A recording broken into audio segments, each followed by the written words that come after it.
Hey, what's up, Internet? It is Kris Krüg. I'm here with Peter Bittner from The Upgrade and Shane Gibson from Sales Academy. How's it going, guys? Hey, fantastic, Chris. I'm looking forward to this discussion. Yeah, man. What's up, Peter?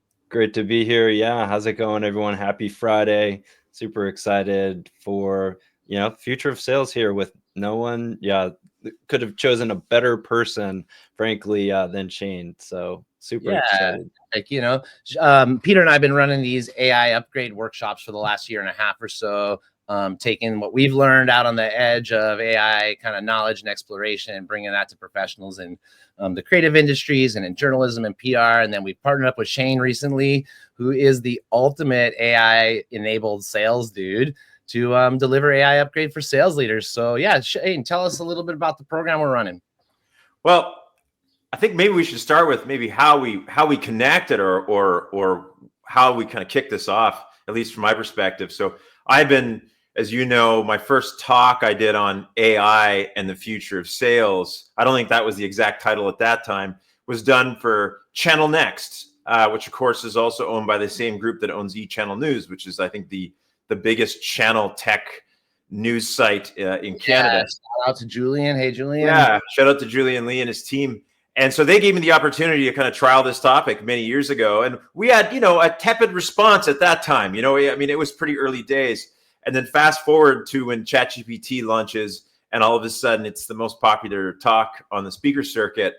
And then I looked at and realized, I know a lot about AI, but I was missing pieces. And I was starting to talk to you, Chris, about some of the things that were missing.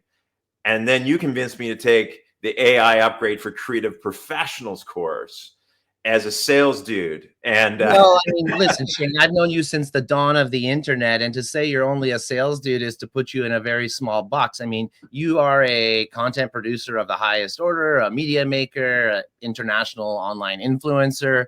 I've known you since like the blogging social media days. We were sitting ground zero at the dawn of that revolution.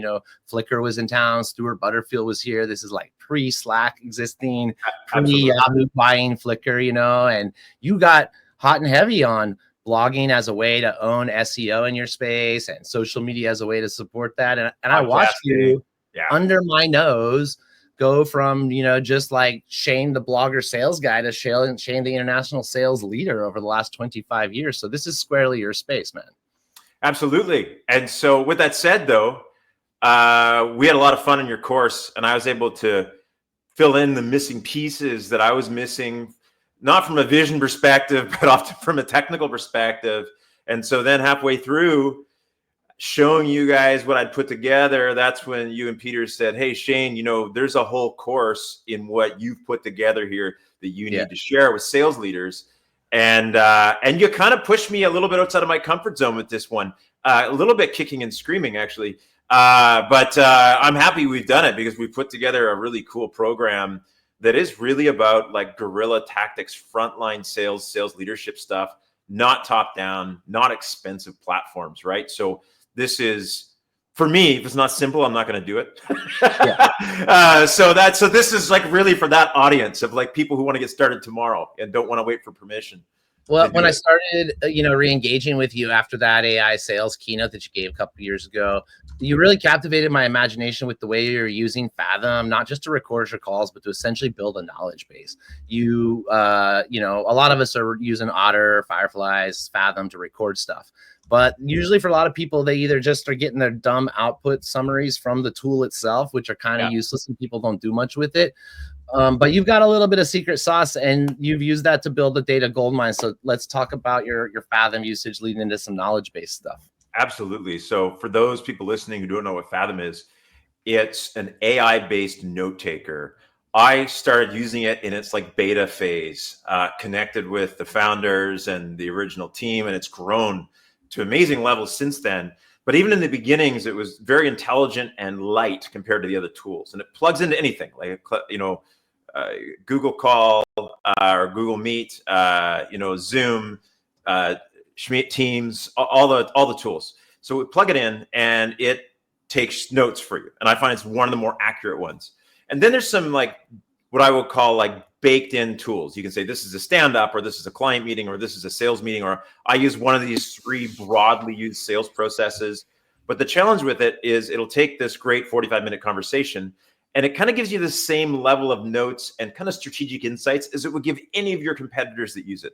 So you're kind of getting these generic insights that everybody else. It's like we all paid for the same coach, right? And so what I did is I took our methodologies around the art of asking questions, which is one part solution selling and really one part narrative therapy in a way when we were talking to clients. And we married this together. It's a very empathetic way of selling and focused on large accounts. So I've built manuals on it. I've done keynotes on this. I've got books written on it. And I took all of that and fed it into a, at that time I would call it a custom GPT. What are we calling them these days? An agent? I think that actually we should call them assistants. Yes. I think like if you take a system prompt and then you take some knowledge and you tie them together, you get an assistant, and that assistant can help you do something like proposal writing. But then if you tie a few different assistants together, then you got an agent. Maybe if you're like, yo, read this RFP and then do this thing and then write the proposal and then email it. And you've got a process that's executed. So that's a good distinction. So, what do we call it? Sorry, I've like lost it already. So it's not an agent. It's assistants. It's an assistant. All right, perfect. So I don't know why a brain fart there, but anyways, so we've got my AI assistant I built, which has my entire knowledge base. So it becomes a coach, even for me. So what happens is then I feed this individual transcript in, and based upon my methodologies, it gets us a score of 10 in 8 different areas. From empathy to listening to the types of questions, to the order of questions, to digging deeper. And it spits out a report that says, here's what you need to do better. And here's questions you should have asked. And here's the money you left on the table. And so it's a really interesting tool. It's a custom way. And, someone could use mine, or what I've done was you wrote an AI coach that analyzes your discovery calls and helps you be more awesome. Yeah, that's essentially it.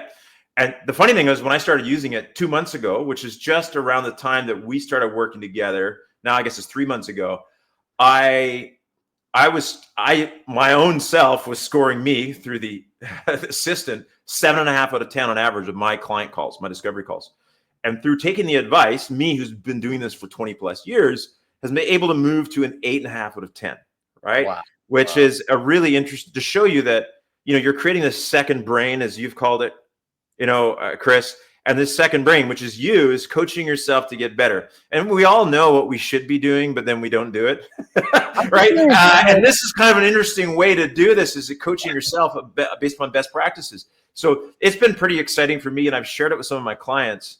And this is where the ROI starts to kick in, where sales leaders were spending 5 to 6 hours a week, either pouring through transcripts or listening to calls and then coaching salespeople. And now they can do the same thing in 5 minutes, but they're not using just their world perspective on selling. They're getting a kind of globally benchmark perspective on how to sell. And, yeah, sure. It gets my wheels turning. I mean, anything that you do for yourself using transcriptions and assistance for, coaching, think about doing that at scale. Think about rolling that out for a regional sales team or a whole department or something like that.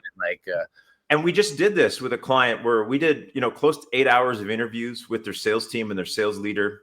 And we were doing a SWOT, a sales SWOT on the organization, and also assessing at what of the 5 levels of sales maturity that organization was at. And what was interesting is that we were able to take all the transcripts plus the sales maturity framework and our SWOT framework, feed it into our custom made assistant, Kris, there we go.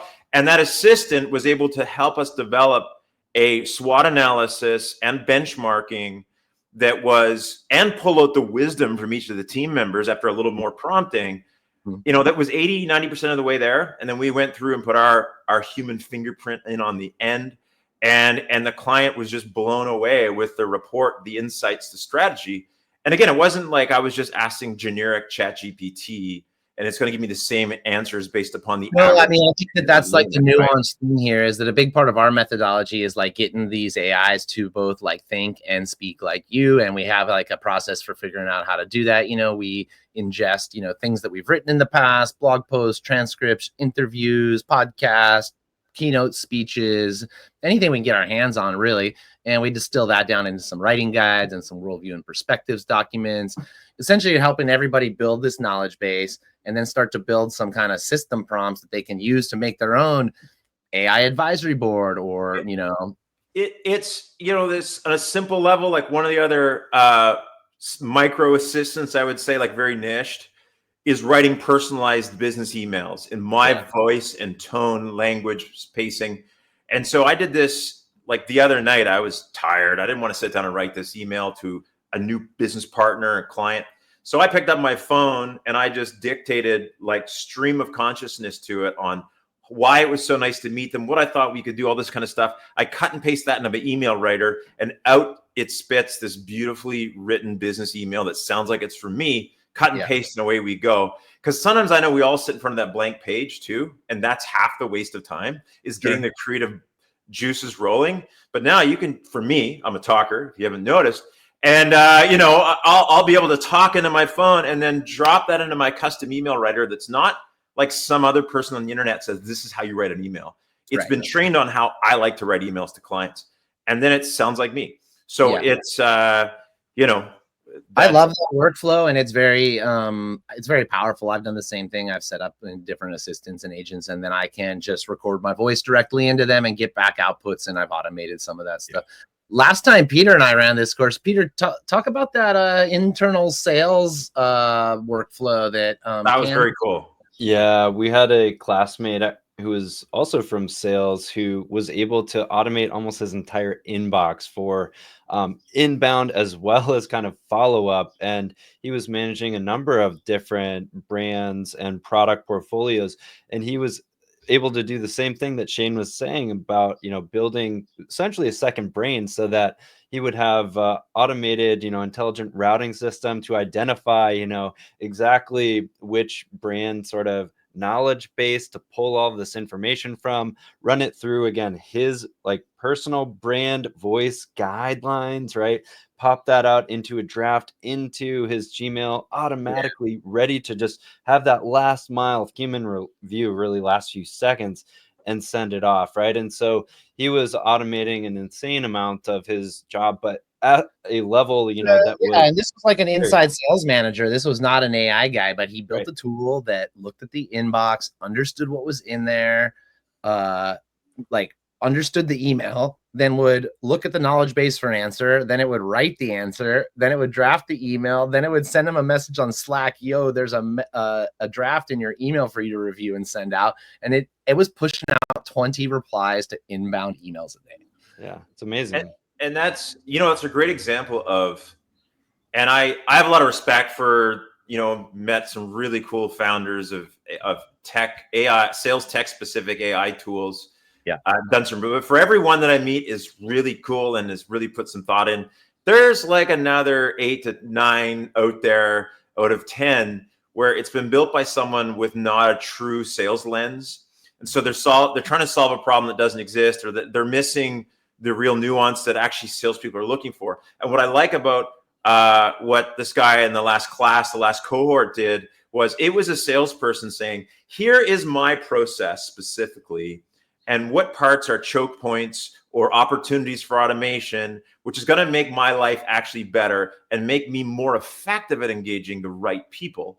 Yeah. And so this is actually a real shift, is that we're all out there looking for a silver bullet, the next outbound tool that's smarter than me, instead of going, what's the great process I use? And what are some accessible tools I can use to make my life better, easier, and more effective? And so I think that's true. I love grassroots guerrilla use of tools. Back in the day for me, my big thing with social media was I would be yelling at marketing departments, it doesn't belong to you. It belongs to your whole company. Empower your sales team and your HR team and your frontline service people to talk to the world on these platforms, because democratization of voice is really a powerful tool for organizations. And I think that this whole thing is that allowing people to be creative, curious, and actually use these tools to fit their personality style and their strengths, that's where it's at. If you can empower your team to become assistant and agent builders with some guidelines, I think it's a really powerful solution and formula for not just sales organizations, like any company, right? I think that's the key.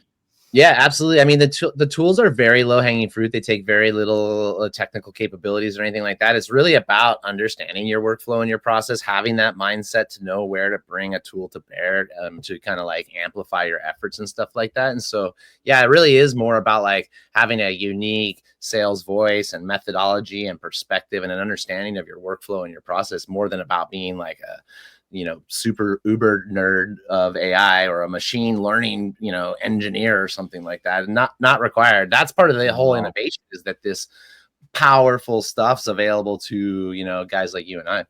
Totally. 100%. I mean, that was my frustration point. Go ahead. Sorry, Peter. I was going to say, I just want to acknowledge and thank those commenting right now on YouTube, Roger, as well as in LinkedIn there, Minto, Matt as well watching. Hey, fantastic to see you here, Matt. Lots of familiar names and faces there. So we're glad you're here with us. Feel free to let us know how you're experimenting with AI and potentially your sales processes. We're stoked to continue the conversation. If you have questions, it's one of the beauties of doing these live, right? Let us know too, and we're happy to unpack some stuff. But totally agree with your comment there, Minto, as well. I don't know if you want to address Minto. I often joke is the second best salesperson I've ever met, and but he is, and the first one, of course, goes to my father, so he's okay with that. But Minto, he's got a company called Social Print, and they actually have a treeless paper that they market and sell around the world. He's an innovator in that business. But one of the things Minto said to me, which was really interesting about managing sales organizations, is most people are automating the wrong things. So they're doing a worst practice faster and in front of more people. Yeah. And I think that's a really great way to summarize how some of these AI tools are misused if we don't start with best practices, processes, sales playbooks first, right, and then accelerate those processes, right? And I think that's a tongue-in-cheek, thing that he said, but Minto, it's absolutely true. I see a lot of people with inefficiencies just scaling them instead of thinking about how they can improve them, right? Yeah. I want to take it in a little bit of a different direction, because there's this other AI thing that you do that I think is pretty cool. So you've unlocked the whole record yourself on video, long form at home, or giving a keynote, and then drop it into one of these AI tools that turns it into a bunch of TikTok clips and reels and breaks it down into topical 60-second things. It also allows you to edit with text, which is pretty cool. So like, none of us are audio editors, but using these AI tools, we can take a 1 hour long form keynote, drop it into this tool where it finds all the key themes like discovery. Like, here's 3 60-second TikTok videos on just discovery. 100%. And then the text pops up of what's in the video. And as you change the text, it makes seamless edits to the audio video real time. And so I've seen you learn to master this, and talk a little bit about how you're using that and what you're seeing. Yeah. So this was one of the challenges I had as a business owner, right? There's really Claudia Mason, who's our sales playbook genius, and I like to call her our sales therapist. She does great work with our sales leaders and salespeople, coaching them. And then we've got Lynn, who heads up our e-learning side of our business. But then me, I'm wearing the Shane the speaker hat, trainer hat, creator of the books, and the marketing hat. And so, I was looking at, how do I amplify who I am? So I used to be watching videos of myself. And my partner, she used to say, your favorite thing to watch is you. And I'd be watching myself, for an hour and a half, and going in and figuring out, like, from minute 127 to 155, that's a good clip. And I'd be marking it. And then I'd send it off to somebody outsourced who'd clip them up and edit it for me. And I was, it would take, like, that whole process just to get, 12 clips would take me, a week to get them back. And it would cost me, $400 or $500. And all of a sudden, I came across this tool, which used to be called video.ai. It's now called QSO.ai, QUSO.ai. I can rant in front of I don't even have to be a podcast. I could just talk to the video for an hour and a half on what I think about the weather and sales in the world. And then I can feed that up into that tool, and it'll take and find 12 to 16 of the most viral clips for me and caption them. And then I can go in and edit them a bit. And you can just hit the send button. But I find if you put the human in the middle a little bit, I took the transcripts out, put it through my custom writer so it sounds like me, pop them back in as a LinkedIn post, TikTok, all those things. So I personalize it, right? So it doesn't look There's no weird emoticons and rocket ships, my least favorite emoticon, put in there that looks like it's AI written. But what happens now is off of a 1 hour podcast or 30-minute podcast, I get 15 pieces of content, then go across 4 different channels. So just video content is 60 pieces of content out there promoting my brand on the internet. Then I write 2 to 3 blog posts and about 6 to 8 LinkedIn posts based upon the same transcript in my own voice, tweaked, that also go out into those platforms. And then you load it all up into a social media calendar, and you've essentially got a month's worth of content from that 1 hour podcast or keynote. A month, usually it's a month and a half, 2 months almost. You get 80 pieces of content, and Great. that goes out. And for me, that would have taken me and that person previously manually, and all the editing and stuff would have taken me. I just wouldn't have done that much posting. Yeah, and even if I outsourced it to somebody, it still cost a lot. So now at the corner of my desk, devoting about 5 hours of time, realistically, I can get 30 or 40 hours of marketing out of it. And what's precipitated out of that for me is a strong voice on channels like LinkedIn, where I'm having inbound conversations with my ideal clients. I'm having interactions. People know what I'm up to. Even if they don't comment, I bump into them at a business event. They're like, I've been loving your stuff on this topic. And incredible. That is a very interesting phenomenon, that there's a high absorption rate even amongst people who don't seem to qualify for engagement statistics. Because you can't go to one of our events locally with people out without knowing everything that you're up to or whatever, and you're putting it out there, but it's not as it's a very interesting way to stay right in people's headspace. Well, and back in the day when Steve Jagger and I, way at the beginning of time for social media marketing, we wrote a book called Sociable for sales professionals and entrepreneurs. And we called it reverse drip marketing. So people used to do drip marketing. I get your email and I would drip, and I would phone you, and I would send, and I would do whatever else to push information at you. Where today, I think most buyers, most B2B buyers, they want to actually be in charge of the purchase themselves and self-educate. And at the final mile, reach out to a salesperson and have a conversation just to make sure everything is on track. And that's how people buy today. And so that reverse drip marketing is, I'm going to put my content out on multiple channels as a sales professional, even, sharing what I'm doing at work and what we do in my expertise. And then my channel gets to choose how they consume the information they need to learn about me in their own time. And so it's not about pushing it at them. It's actually about making sure it's where they're looking for it. And then over time, you're telling a story with your content. Well, I could not afford to do that and run my business manually. I'd have 1/5 of the online social footprint without AI. Yeah. And so this is something that, and people go, well, I don't want my salespeople to be in charge of the brand voice. They're going to run amok and create all this disaster. Well, this is why you want to help them build their own custom assistants that are in the brand voice, that are already approved, so they can feed their rant in here and even drop an F-bomb. It doesn't matter, because when they put the text into your GPT, it'll rewrite it and it'll sound real corporate and nice and in their own voice, and they can put it on LinkedIn. And so there's some really cool tools organizations can spin up to encourage their people and enable them to actually create content. And the whole, and we can talk about content. What am I really? I'm creating value for my audience. So I'm giving before I get. And I think that's the thing, is the more value, the more it's a unique value in my voice, it'll resonate better than generic content people are pulling from these tools, right? So you're using AI to transcribe all your calls and meetings, and you're using that to build a knowledge base. You're also using AI to write some follow-up emails and stuff. You're using AI as a coach to do discovery training on your own self. Yes. You're using AI to slice and dice videos from long form into trickle reverse drip content for your channels. That's like at least 5 or 6 different use cases. Is there any other big? Well, Claudia, who works with me, built an unauthorized Shane. I didn't tell her she could, but she did. And she took all our sales calls that we've done together, like our coaching calls and decision-making calls, where she said, what should I do with this client? And what should I do with that client? And she took all those transcripts and fed them into an assistant. And the assistant is called, what would Shane do?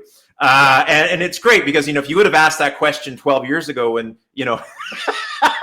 it might have been a bad decision, but I've grown up a lot since then. And so she's able to feed a client transcript in, and Shane recently it popped out, hey, Claudia, this is probably not truly an A category client. It's more like a C, and you're probably trying too hard to close the deal when they're just not qualified. And Wow. she was like, wow, that was amazing. And so, creating a virtual sales leader based upon all your coaching calls with that sales leader, it flips the script. Usually it's like, can I analyze all my team's calls? But Claudia's like, can I take what Shane has shared and the way he thinks and put it in a tool and ask it, what would Shane do, right? So I think that's a really, interesting innovation. And we've got permission to experiment here as well. So, it was pretty funny when she sent me the text and I saw the screen capture. What would Shane do? So many AIs are just such yes man, sycophantic, trying to please you and stuff, that I've definitely found that the critical voice, if you can handle it, is one of the most useful voices of AI. So I think you've lobbed me a softball here. I feel like you've lobbed me a softball. So in my discovery coach, I added an unofficial David Goggins mode. So if anybody follows David Goggins, it's basically a Navy SEAL drill sergeant. So you can get your feedback on your discovery calls from Shane Gibson, who tends to be empathetic and very West Coast-ish in my way I give people feedback. Or you can go David Goggins, where he'll say, hey, that call was crap. You left money on the table. The client led you. You didn't lead them. Here's 5 things you need to do next time to improve. But it's actually funny because when I run mine through it, I actually like that better. I need a bit of a wake-up call. I don't need it to be I would agree. The AI assistants that are actually able to give you the straight goods. And it's funny because you don't really take it personally. If you said that to me, Kris, I might be upset. That's the thing, right? Is that it's not trying to be mean, that it's actually just gonna like call your attention to something. And so it's way easier to hear from a bot than a human. Yeah. Hey, listen, Shane, we got Fernanda on the chat here, and they are asking about creating custom GPTs with all ICP info, interviewing them, training for the next sales call, or creating focus groups with a couple to discuss ideas and campaigns. Yeah. Cool idea. I mean, that's all. And that's actually, that's almost, to me, that sounds like an agent. Like I've got an assistant that helps you build a value proposition. I've got an assistant that helps you build your ICP. And I got an assistant that is built for objection handling. And then, one for discovery calls. And then, I've got another one that calls to Perplexity and pulls out client information in depth, which is an AI-based search engine. But if you tie all those together in a tool like the platform that Peter uses, which is, what's the name of that tool? The platform Mind Studio. Mind Studio, yeah.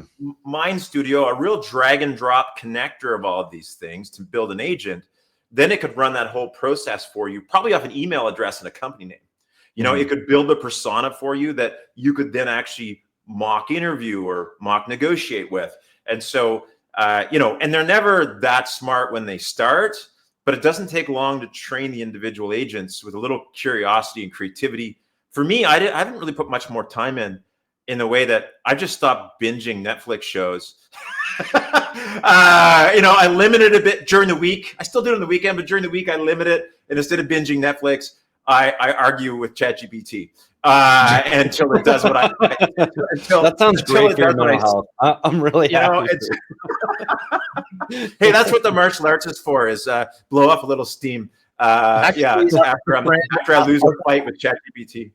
Our friend Alexandra Samuel put a post up overnight about that. It was something like, it's easy to be an asshole, but why be assholes to people when we can be assholes to ChatGPT? If you're going to have an anger management tirade, why not fire up your custom assistant chatbot and yell at that shit instead? And I thought that was a pretty funny perspective, No, absolutely. Although I think you've probably seen this press because it hit the top of the newswire that the founder of ChatGPT, the president, talked about the fact that they spend millions of dollars a month.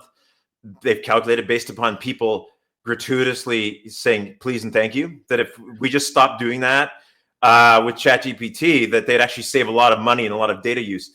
That story is so funny because the reason why people do that is GPT 4.0 being polite to the AI was literally in the open AI prompting guidelines. They said you would get better results if you offered to tip it or said please and thank you. Well, now 4.1's out. And the old guide is garbage. Everything you know about prompting is gone. The new guide is out. And now Sam's like, yo, you're costing us millions of bucks a month by being polite to the AIs. I find if I berate it and told it it's a failure, it actually, oh, I'm sorry, I'll listen to your instructions better. And then it writes better content. So I don't know. Like, I have to be really blunt. Like, I am underwhelmed by this. I find that being proposal. mean to it amplifies that sycophantic tendency where it's going to do anything it can to say yes, even if it's not that accurate. So, all right. Yeah. So there's a give and take there, but it's interesting to see. Will you guys walk us through the course and help us wrap our heads around what it is you're offering exactly? Absolutely. Totally. Peter, do you want to pull up the outline? Do you want me to do that? I got it here. Yeah. So let's hop on over. Happy to screen share. It's a 6-week course. It starts on May 15th. We also have, a really amazing cohort that's coming together. It's capstone-based. We do that for most of our courses so that everyone who joins leaves with a very tangible workflow enhancement or improvement, right? We want you to get out, ideally, your own type of bot or automated workflow, or multiple of them. That's often, the output, right? That's going to allow you to really, have this program more than pay for itself within a matter of likely, days, right? Buying your time back, right? Get back more than 10 hours per week. We've had sales teams, operations teams come through to some of our other trainings, and they've left saying, our entire division is now freed up 30 to 40% of our time on admin tasks to really focus more on building relationships, doing some of that strategic high level, sort of thinking about running different campaigns and promotions and, getting out of the day-to-day hand-to-hand combat type situation. That's really what this course is about. And if we, we'll drop the link here in the comments in a minute. You can check it out with the QR code on screen here above me. But we have on our website here, as I'm showing on screen, every single week spelled out what we're going to be covering here, right? And it's all parts of the sales funnel, right? We start with foundations. See anything on screen yet there, Peter?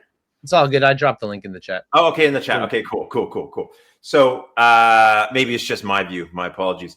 No, all good. Can I interrupt you for a question from Minto? I want to, because he's been just at this. I just want to quickly, because this kind of answers, it also leads into what we're talking about. He says, hey, Shane, can you comment on the concept that AI may be able to provide ideas and also increase language capacity on subject matters?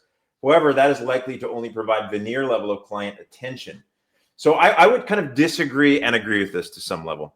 I think that you can insight on the client's industry. For instance, if you dig deep into a tool like Perplexity and understand how to use their research mode, and using AI to do sentiment analysis through platforms like Bombara, and pull all this data together, you'll have an incredible amount of insight on a company and their industry. What you won't have is context. So context is what that very human sit down where you're doing a discovery meeting and pulling in deep motivations and drivers and insights that aren't found on the internet, that are about real-time issues, human issues, strategies that have not been spoken or written, future-focused stuff. So yeah, you have to be absolutely curious in the sales process. With that said, most salespeople go in with knowledge light. They know enough to sell their product, know the company name and kind of the industry and maybe a couple things and read an annual report. But if you use some of these deep AI tools to help you prepare, even the types of questions you should ask based upon their stage of business growth, what's happening in the marketplace, I think it'd make you smarter going into the meeting. And then what you're looking for is context, which is their own individual buying motivators, values, and insights. So the answer is not I'd say this or that, it's both. Yeah, I mean, like somebody with insatiable curiosity is going to be a power user of AI. Like you couple insatiable curiosity with infinite possibility and watch the monster you create in a good way. They're going to be unstoppable. Yeah, absolutely. And so hopefully now that you guys can see my screen here, just want to give a very high level of kind of the flow of these 6 sessions, right? And starts with foundations, and Shane's, the best person to explain the exponential selling framework that really kind of underpins a lot of the curriculum here. Do you mind just unpacking that a little bit, Shane? That's your absolutely baby. It's so for me, we talked about this before, and it was, and I quoted Minto, is that what are we actually accelerating, augmenting, and scaling? And it has to be a framework or best practices linked together from a sales perspective. So for me, my exponential selling methodology is based upon our business-to-business sales specialist program. And it is best practices in selling in business-to-business environment at each stage of the sales process. And really what it's about is we're not going to go deep into that, but we are going to talk about the foundations of a great sales process and how great sales process and methodology married with AI is what creates that exponential growth. AI alone, we're just going to speed up our inefficiencies, in my opinion.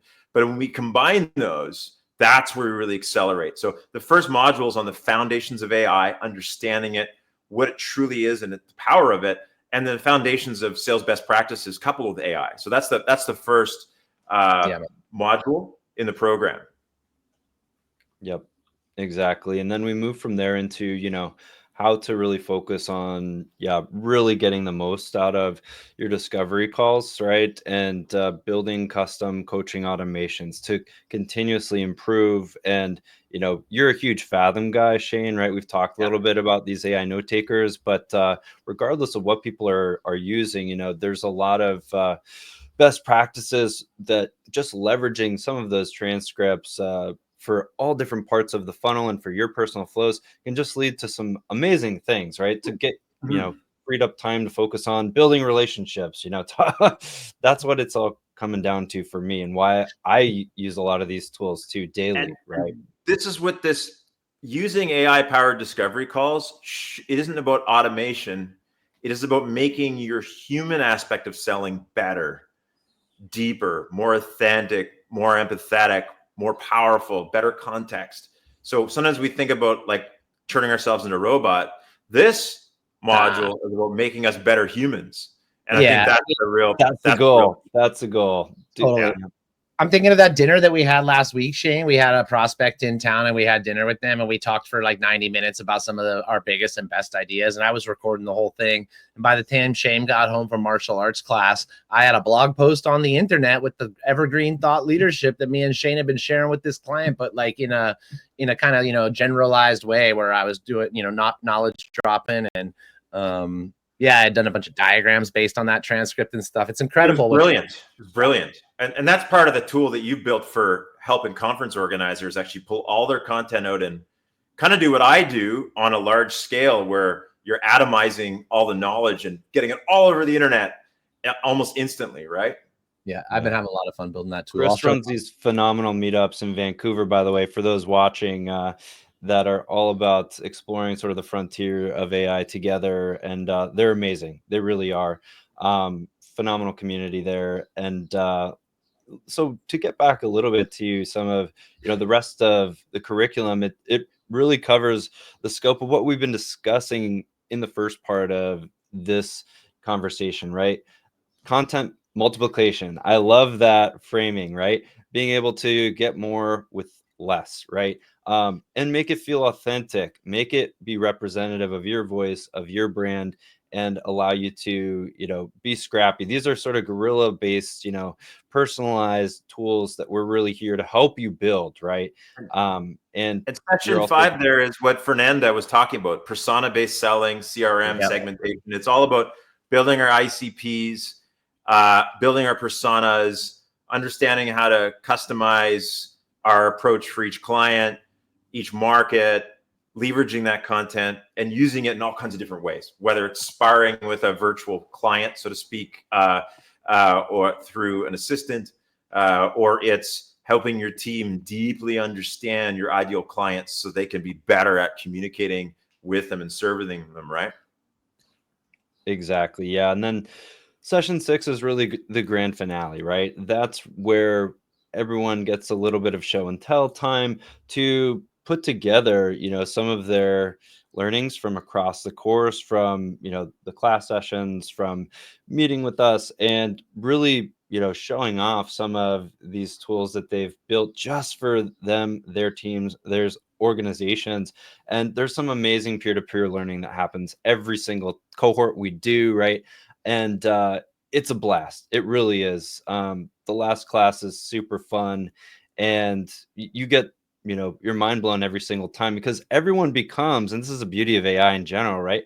Sort of the master of their specific type of workflow process enhancement, right? With AI, share that out. The ideas start flowing. It's phenomenal. So we really hope you'll come join us, right? We also have the schedule here on our website, the investment there. We also have a promotion though. Let me pop onto screen here in the upper right hand corner, our 30% off discount code. We'd love to have you come visit us. We also have special discounts for educators, for students, for freelancers, for those in between jobs, right?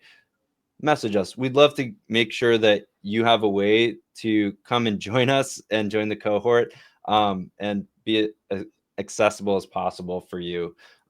So anyway, that's kind of, the details of the shape of the curriculum. Kris and I have run this same exact program essentially for different types of domains many times, and it is phenomenal. We just wrapped up a cohort recently of a PR one. We've worked with a lot of folks from sales already through some of our other courses, and can't wait to dig in here and just go to town with this specific use case. Very, very like tailored approach to sales leaders. Yeah, you'll learn a lot. You'll build some cool tools. You'll get in touch with a community of other people that are learning about AI for sales and going down this road together. And it's pretty transformational for a lot of people. Yep. I think the big thing for us with the program is, and I think you've already picked this up, is it's a conversational program. I think sales professionals and sales leaders don't want a one-way dialogue, particularly with something like this. So, we're going to share some insights. We're going to share some tools. We'll probably share a case study, and then we're going to get to work together like live. And then you can ask questions and share your insights with each other. And as you're going through this program, you're actually doing a little bit at a time, so that you're not left just to yourself to figure this all out after a 2-hour data dump. It's actually about the conversation. And what's interesting is, when I did the AI for creative professional session, what evolves out of it very quickly is this really tight community of people who've taken the program together. And what evolved out of it is we all had applications built before we even got to the capstone. The capstone was a formality. It was like, here's what I built during the course, and so I think it's something that, for busy sales leaders and sales professionals, you're like, oh man, I take this 2-hour course, but then I have to spend 10 hours a week trying to figure out the internet. And it's not that way. Like, you can get curious if you want, but you're going to do it in the program as well. So I think, for me, I love learning that way, right? To do stuff, to listen about it, but I like to listen and do it at the same time. So if that's you, I think it's a pretty solid program. Awesome. Well, thanks a lot, Shane. I'm really excited to run this program together. It's been so cool watching you just completely empower yourself with all of this and essentially become as powerful as 5 Shanes before, Dangerous. Use my forces for good, though, of course. Yes. So absolutely. Yeah. Hey, it's been awesome. So again, at Shane Gibson on almost everything, wherever you're at. Instagram, Shane Gibson Live on TikTok, and Instagram and YouTube and all those places. So wherever you're curious, have a question, reach out. Peter, I should add this. If you still are wondering if this course is for me, Peter is happy to book a one-on-one informational call with you, answer any questions you have and whatnot. You may even be able to get to meet his daughter, depending upon the call. He likes to make guest appearances. She's the cutest sales assistant you'll ever meet. And so please reach out to us. We'd be really excited to have a conversation about this with you. Yeah, I'll drop that link in the comments as well on all of these channels here. And thanks for tuning in and joining us live, whether you're watching the recording. Don't be a stranger. Please drop us a note, drop us a comment, and let us know you watched here. And one of the ways in which you're exploring or curious about AI in your sales processes and organizations. We'd love to hear from you, and we'd love to just connect regardless, because we're totally nerding out about this stuff, and love to compare notes. Yeah, and I guess I'd add the last cherry on top there is like this is not the only way that we deliver this curriculum. So Shane's out giving keynotes about AI enabled sales leadership. We've been doing corporate trainings as well, where we go inside your organization and deliver this for 75 salespeople and stuff. So if you're into what we're talking about, reach out. Let's get in touch, and we'll find a way to connect you with exactly the right type of AI upgrade that you need. Yeah, absolutely. Right on. Peace out. Over and out from Vancouver. Over and out.